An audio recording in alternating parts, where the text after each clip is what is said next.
തന്റെ ഫാത്തിമയുടെ ഖബറിന്റെ ചാരത്ത് പോയിരുന്നിട്ട് അലിയാര് തങ്ങൾ അസ്സലാമു അലൈകി യാ ഫാത്തിമ, ഫാത്തിമ ബീവിയോട് സലാം വിളിച്ചു. അവിടെ അലിയാര് തങ്ങൾ ഫാത്തിമ ബീവിയുടെ ഖബറിന്റെ ചാരത്ത് പോയിരുന്ന് സലാം പറഞ്ഞു. സലാം അടക്കുന്നില്ല. അലിയാര് തങ്ങൾ ചോദിച്ചു, ഫാത്തിമ എന്നോട് പിണങ്ങിയോ ഫാത്തിമ? എന്തേ നീ എന്റെ സലാം അടക്കാത്തത്?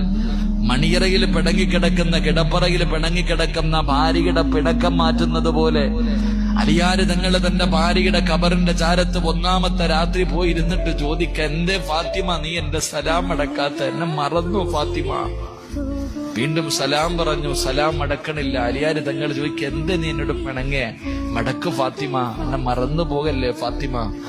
രണ്ടാമതും സലാം പറഞ്ഞിട്ടും അടക്കാതെ വന്നപ്പോ അലിയാര് തങ്ങൾ ഫാത്തിമ ബീവിയുടെ ഖബറിന്റെ മുകളിൽ കൈവച്ചിട്ട് ആ ഖബറിനോട് ചോദിച്ചു, അലിയാര് തങ്ങൾ ഖബറെ, എന്റെ ഫാത്തിമയുടെ വിശേഷമെന്താ?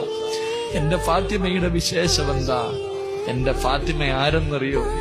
എന്റെ ഫാത്തിമ ആരെന്നറിയോ? കല്യാണത്തിന്റെ ഒന്നാമത്തെ രാത്രി മണിയറക്കകത്ത് ചിരിക്കുന്ന മുഖത്തോടെ കേറി വന്ന എന്നോട് ഖബറിനെ കുറിച്ച്, ഖബറിന്റെ ഏകാന്തതയെക്കുറിച്ച്, ഖബറിന്റെ ഞെരുക്കത്തെക്കുറിച്ച്, ഖബറിന്റെ അദാബിനെ കുറിച്ച് എനിക്ക് പറഞ്ഞു തന്നവളാ എന്റെ ഭാര്യ.